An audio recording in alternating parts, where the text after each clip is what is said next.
Hey guys, what's up? Chris Sider here from Ex-Boyfriend Recovery. Today we're going to be talking about the 3 most essential elements that you need to actually perform to make your ex beg for you back. Now, before we get started on the content of this video, I do have to tell you one thing. The most important thing you should do even before watching the rest of this video is to actually take a quiz that I put together to basically tell you what kind of chance you have of getting your ex back. Again, there's nothing worse than spending all sorts of time using strategies and tactics to try to get your ex back when they ain't coming back. So if you want to figure out if you have a chance of getting your ex back, all you have to do is simply look in the description link of this YouTube video. There should be a link there. You click on that link, it will take you directly to a page that's going to ask you questions about you, your ex, and your time together. Then based on how you answer those questions, we're actually going to run your answers through an advanced algorithm, and it's going to spit out a score that should tell you if you have a lot of work to do or if you're in good shape. All right, so with that out of the way, again, make sure you click the link below this video. Let's begin. Hello, today we're going to be talking about the 3 most important elements for making your ex beg. Now, before I get started, I do want to say, let's kind of define begging and what that is. Obviously, there's a lot of different forms of begging. I don't want to really talk about the forms. I want to talk about the essence of it, what it means. Consider for a moment that you end up getting into a fight with someone. I mean, a physical confrontation, and the person is beating you. And you say, "Don't hurt me anymore." This is a form of begging. Now, we're going to talk a lot about this example later, and I know it's a strange example for me to use because it's an extreme example, but there's a lot we can learn from it. Here's what I want you to take from it right now. Begging means you're trying to get someone to stop their advance, or you're approaching things from a position of weakness. Now, the issue with begging is that it doesn't really work when it comes to getting your ex back. What you clicked here for is trying to figure out how to flip the script. Most of you guys have probably begged for your ex back, or you would like to beg for your ex back if you're interested in getting your ex back. But how do you get them to beg for you? Well, the first thing I think I need to teach you about is this idea of the push-pull theory. Now, the push-pull theory isn't something that I created. It is something that I've learned about a long time ago, but I've made certain alterations over the years based on what I've seen work and what hasn't worked. So what is the push-pull theory? Great question. The push-pull theory is basically where you have 2 people or 2 reactions after a breakup. You have people who are pushers and people who are pullers. Now, people who are pushers like to push people away. They don't like it when you're around, essentially. And people who are pullers like to pull people in. They like it when they get a lot of attention. Now, when you look at these 2 types of people, the pushers and the pullers, which one do you think is going to get your ex to beg for you back? Well, your ex is going to have to be a puller. The problem is most people who I deal with in coaching sessions, or I deal with on this YouTube channel or on my website, their exes are pushers. Their ex wants nothing to do with them. You need your ex to be a puller. You need to try to get your ex to pull you in. But how? How can you get them to do that? Well, have you ever been fishing before? Fishing is kind of cool. It's a great way to relieve stress. But how do you catch a fish? It's a great question. Really, typically what you do is you throw your line in, you wait till you get it hooked, and then once the fish is hooked, the worst thing you can do is just reel it all in at once. No, you have to reel it in, then kind of let the fish go a little bit, and then reel it in a little bit further, then kind of give that fish some false sense of security like they're going to get away, then reel it in. You just rinse and repeat this process until you've caught the fish. Well, getting an ex to become a puller is a lot like this process, where you're going to give them both sides of the coin. You're going to push them and then pull them, and then push them and then pull them.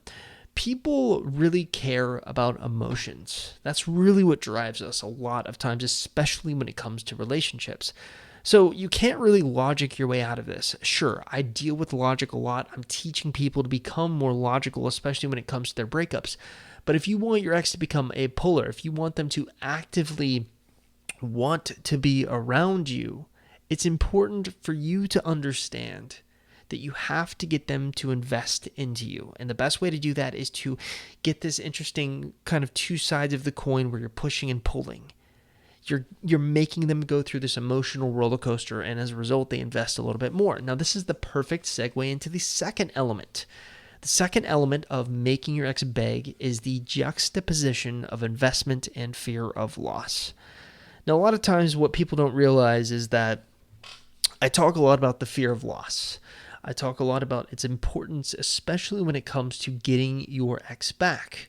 You need to create this sense of a fear of loss. You need to make your ex believe that they don't have you, that they could lose you at any time. Now, the problem with that is most people falsely believe that their ex has invested a lot of time and energy into them. Well, they probably haven't, and that's the difficult part.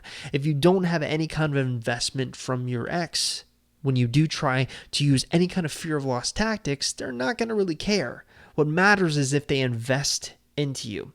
Now, take this example of fighting, right? This is a perfect extreme example of someone who's begging, right? Now, in a typical boxing match or a MMA match, and I know for some of the females out there, maybe that's not your thing, but listen up, because this is going to be an important point I'm about to make. Those fights are in a way fair. Sure, there are a few deaths that have occurred through boxing and MMA and things like that. That just goes with the territory, unfortunately.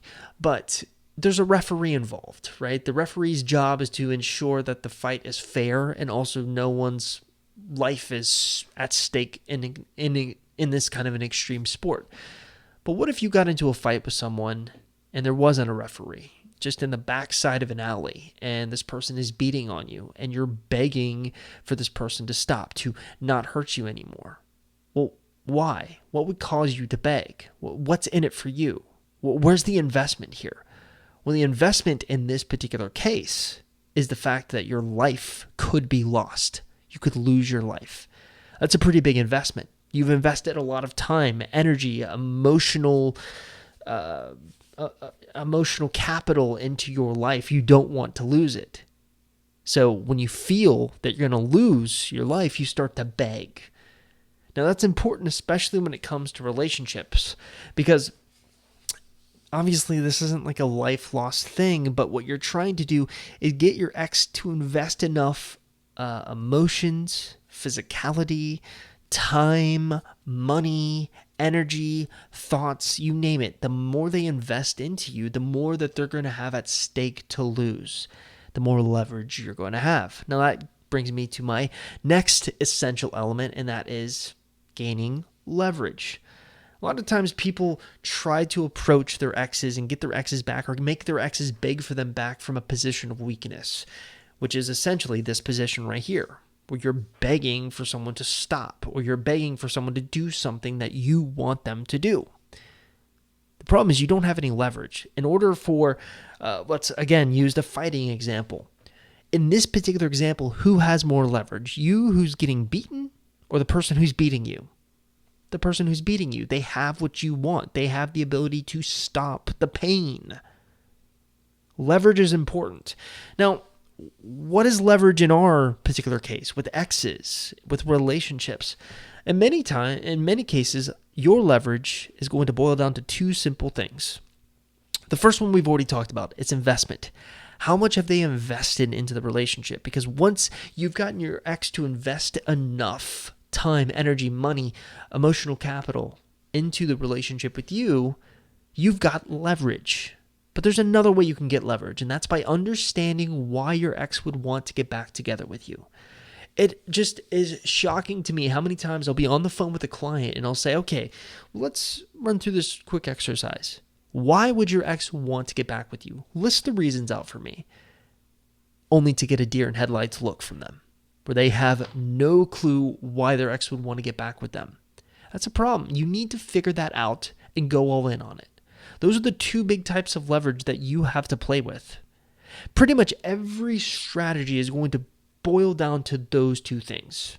Really finding a way to prove that you are better than your ex thinks by essentially being what he wants or she wants and more, and getting them to invest more time energy, effort into you.